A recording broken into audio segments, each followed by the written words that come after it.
Hello everyone. आज हम बात करेंगे साटिका के बारे में। साटिका के कॉज क्या हैं, क्या ट्रीटमेंट हमें देना है, तो चलिए शुरू करते हैं। सबसे पहले हम बात करेंगे साटिका। साटिका होता क्या है? साटिका देखिए बेसिकली कोई बीमारी का नाम नहीं।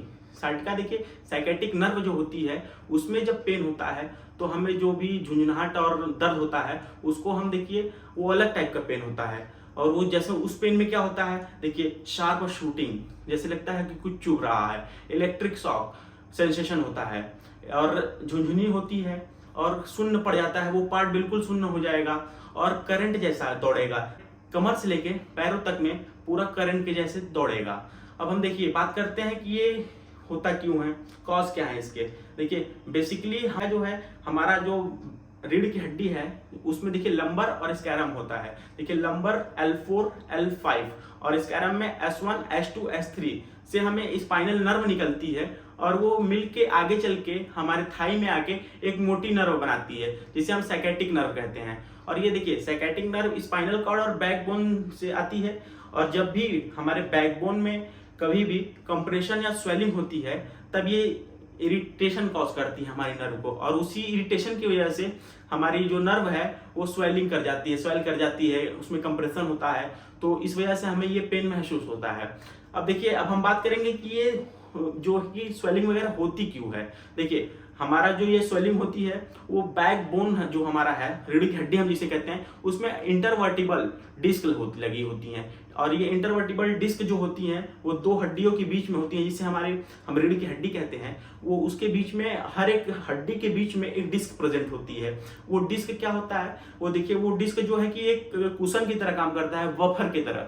वो बफर जब डिस्क जब कम हो जाती है, डिस्क या डिसलोकेट हो जाती है, डिस्क बेसिकली डिसलोकेट हो जाती है अपनी जगह से, तो उसमें क्या है बल्ब होगा और हेरिनेटेड हो जाएगा। जब बल्ब और हेरिनेटेड हो जाएगा तो उसकी वजह से जो कि हमारी स्पाइनल जो हमारी नर्व आ रही हैं वो नर्व वहां से कंप्रेस करेंगी, और जब नर्व में कंप्रेशन होगा तो वहां पे स्वेलिंग हो जाएगी और हमारी नर्व्स को इरिटेशन होगा। तो जब कंप्रेशन और इरिटेशन होगा तो हमें ये दर्द होगा, तो जिस साटिका कहते हैं। अब हम बात करेंगे कि ये किन किन कारणों से होता है। देखिए जैसे बहुत ज्यादा लंबाई जिनकी रहती है 6 फीट से ऊपर, उनको भी ये प्रॉब्लम हो सकती है। स्मोकिंग वगैरह जो लोग करते हैं उनको भी ये प्रॉब्लम होती है। हैवी वेट, जिनका वजन ज्यादा रहता है, ओबेसिटी, उनको भी ये प्रॉब्लम हो सकती है। और बेसिकली ये ज्यादा उन लोगों को होता है जो उनका ऑफिस टाइम ज्यादा रहता है, 10-12 घंटे रहता है, जिनको बैठ के ज्यादा काम करना रहता है, उनको भी ये प्रॉब्लम्स हो जाती हैं। हैवी वर्कआउट, जैसे आप जिम कर रहे हैं और बिना प्रॉपर ट्रेनर के और बिना प्रॉपर ट्रेनिंग के आपने गलत वे में कोई भी एक्सरसाइज कर दी, तभी आपको पेन हो जाएगा। अब देखिए अब हम बात करते हैं कि ये दूसरा रीजन ये क्यों होता है साटिका। देखिए जो सेंट्रल कैनाल है, सेंट्रल कैनाल जहां से स्पाइनल कॉर्ड आती है या स्पाइनल नर्व जिसे हम कहते हैं निकलता है, वहां का जो रास्ता होता है, जो नर्व आती है वहां का रास्ता कंप्रेस कर जाए, अगर वो सिकुड़ जाए तो नैरो हो जाता है। नैरो होगा तो हमारे नर्व्स जो निकल रही है वहां से उनको दिक्कत होगी। जब वो कंप्रेस होंगी तो वहां पे स्वेलिंग होगी, इरिटेशन होगी, और स्वेलिंग और इरिटेशन होगी तो वो पेन कॉज करेगा, और वही पेन को हम साटिका कहते हैं।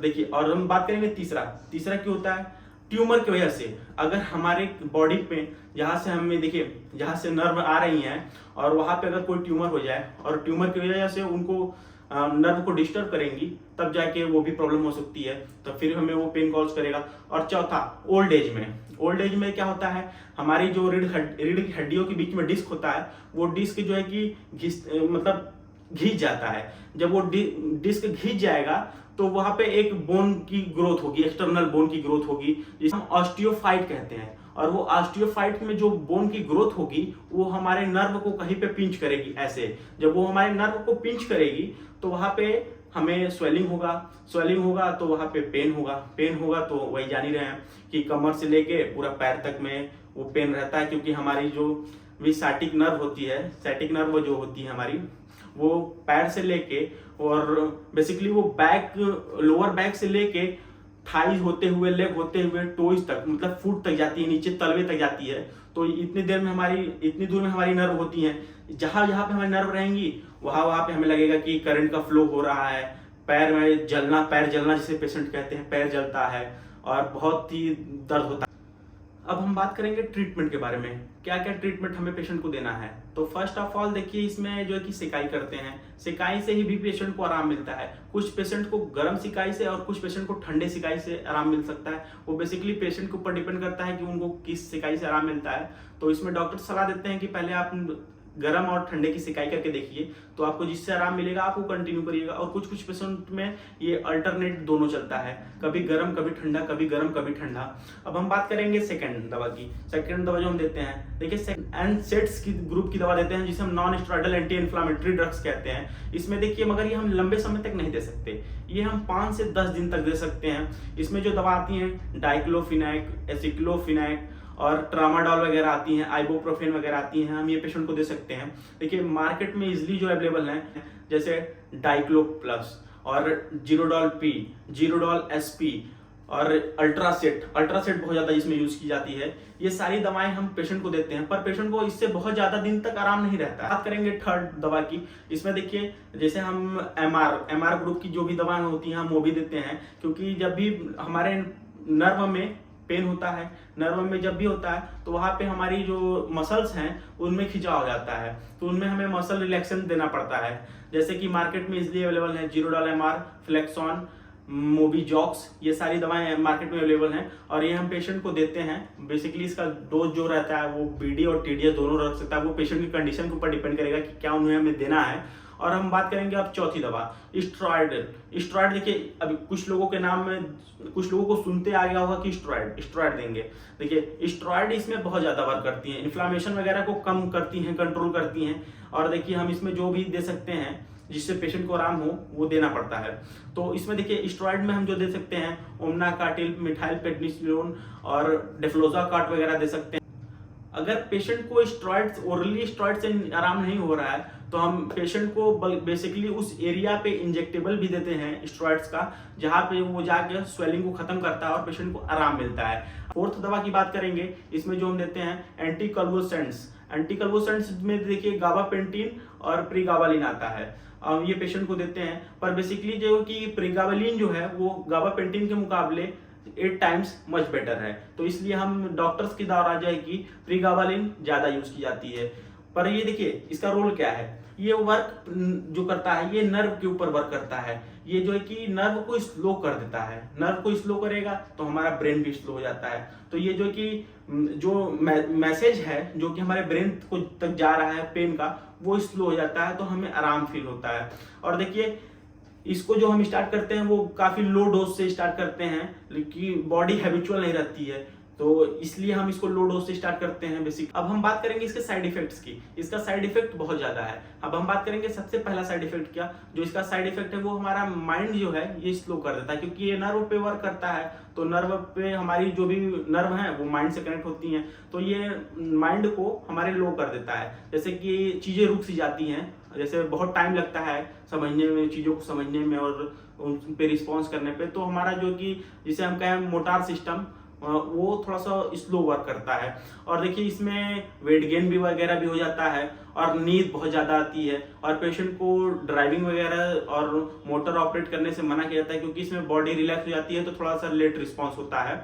और अब हम बात करेंगे जो दवाएं इनमें बहुत ज़्यादा यूज होती हैं, मार्केट में देखने को मिलता है, प्रेगालिन 75, नोवा 75, 75 mg जिसे हम कहते हैं, ये सब मार्केट में बहुत इजीली अवेलेबल है और बहुत डॉक्टर्स के द्वारा बहुत ज़्यादा यूज की जाती हैं। और इनका जो डोज रहता है वो बीडी और टीडीएस दोनों रहता है, वो बेसिकली पेशेंट के कंडीशन के ऊपर डिपेंड करता है कि उनको कितना चलाना है। और हम फिफ्थ दवा जो देते हैं वो एंटी डिस्पिरेंट्स दवा होती हैं। एंटी डिस्पिरेंट दवा का काम क्या है, देखिए एंटी डिस्पिरेंट्स हमें नाम से ही पता चल रहा है कि ये जो है कि डिप्रेशन वगैरह में यूज होती हैं, पर इनका एक बेसिकली एक रोल इसमें भी है कि इनके देखिए जैसे हमें बहुत दिन से पेन हो रहा है, तो हमारा मूड वगैरह, हमारा माइंड लेवल जो है, हमारा मेंटली लेवल जिसे कहते हैं, वो बहुत ही डाउन हो जाता है, तो इसको भी इसमें ये वर्क करती हैं।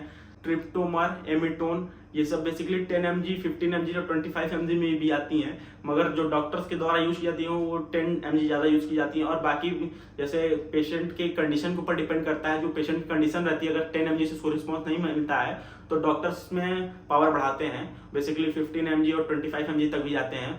अब हम देखिए बात करते हैं कि दोनों दवाएं साथ में दी जाती हैं। एंटी कन्वुसुलेंट्स और एंटी डिस्पिरेंट्स, ये दोनों दवाएं साथ में यूज की जाती हैं जिससे कि पेशेंट को बहुत ज़्यादा आराम मिले। और देखिए मार्केट में जो इसकी दवाएं आती हैं वो प्रीगाबा एंटी के नाम से, महागाबा एंटी के नाम से, प्रीगाबालिन एंटी के नाम से आती है मार्केट में। और ये दोनों दवाएं कॉम्बिनेशन में साथ में यूज की जाती हैं। तो इन दोनों का जो डोज रहता है वो बीडी और टीडी दोनों रहता है, पर वो पेशेंट के कंडीशन के ऊपर डिपेंड करेगा कि क्या कंडीशन है उनकी। कुछ पेशेंट को ओडी भी चलता है, कुछ पेशेंट को बीडी भी चलता है। और अधिकतर ये जो है कि पेशेंट को अगर नॉर्मल पेन वगैरह है तो ये ओडी चलता है और रात में चलता है। रात में इसका रिस्पॉन्स बहुत ज्यादा रहता है। अब हम बात करेंगे 6th दवा की जो हम देते हैं, वो विटामिन B12 जिसे हम मिथाइल-कोबालामिन भी कहते हैं। इसका बहुत ज्यादा रोल है इसमें, क्योंकि ये नर्व को बहुत जल्दी, जो भी नर्व हमारे डैमेज हैं, जहाँ पे स्वेलिंग वगैरह हुई है वहाँ पे ये बहुत जल्दी रिकवरी करता है।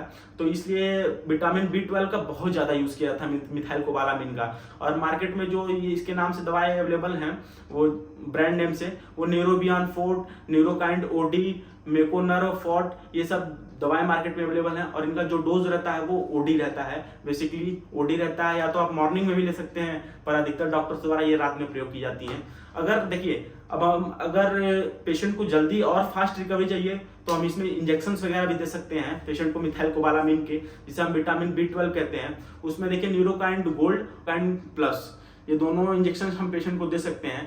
और ये अल्टरनेट डे पे भी दिए जाते हैं। कुछ पेशेंट्स को 3 डेज पे के अल्टरनेशन पे भी दिए जाते हैं, कुछ पेशेंट्स को 5 डे की भी अल्टरनेशन पे दिए जाते हैं। ये बेसिकली डॉक्टर के ऊपर डिपेंड करता है कि वो उनको क्या यूज करना है और पेशेंट की कंडीशन क्या है। अब देखिए हम बात करेंगे, हमें ये 3 दवा यूज करनी है। जैसे जो पहली दवा है वो एंटी कन्वुसुलेंट्स और एंटी डिस्पिरेंट और विटामिन B12, ये तीनों दवा हमें यूज करनी है। और ये तीनों दवा कॉम्बिनेशन में चलती है, तो इसलिए इसका मार्केट में जो कॉम्बिनेशन आता है वो जो कि रेजनर प्लस के नाम से आता है, जो कि ल्यूपिन कंपनी का है। ये बहुत ज्यादा फेमस है मार्केट में। और डुबिनॉर भी आता है। और बेसिकली इसका जो डोज रहता है वो ओडी रहता है और रात में दिया जाता है ये पेशेंट को। और हाँ देखिए, इसमें जो अब हम बात करेंगे फिजियोथेरेपी की। फिजियोथेरेपी का इसमें बहुत मेन रोल है। देखिए, जब पेशेंट को दवा से आराम नहीं होता है तो उसको फिजियोथेरेपी वगैरह भी सजेस्ट की जाती है। फिजियोथेरेपी में देखिए आपको एक प्रोफेशनल की जरूरत होती है, वो आपको बेसिकली आपकी थेरेपी करवाएगा जिससे कि आपको आराम मिलेगा। और इसमें लंबर बेल्ट्स वगैरह भी, जैसे स्लिप डिस्क वगैरह है तो इसमें लंबर बेल्ट वगैरह का भी यूज किया जाता है। और इसमें फिजियोथेरेपी का बहुत अहम रोल है। और देखिए इसमें हमें क्या क्या प्रिवेंशन, कैसे बचना है हमें। देखिए अब तो ये कंडीशन हो गई, अब हमें बचना कैसे है। देखिए, हमें जो कि भारी सामान, कोई भी भारी वेट नहीं उठाना है, और जो है कि हमें फॉरवर्ड बेंड नहीं होना है, मतलब आगे की तरफ झुकना नहीं है। और हमें कुछ केसेस में तो मैट्रेस के ऊपर सोना भी नहीं होता है, हार्ड सरफेस के ऊपर सोना होता है। और लंबर बेल्ट वगैरह का यूज होता है इसमें। और इसमें देखिए प्रिकॉशन है कि आप नीचे नहीं बैठ सकते हैं, बेसिकली आपको चेयर पे ही बैठना रहता है। जिनको स्लिप डिस्क वगैरह रहता है उनको चेयर पे ही सजेस्ट करते हैं डॉक्टर बैठने के लिए, नीचे बैठने के लिए मना करते हैं। Thank you so much. अगर आपको ये हमारी वीडियो अच्छी लगी हो तो हमारे चैनल को लाइक करें, सब्सक्राइब करें और अपने फ्रेंड्स के साथ शेयर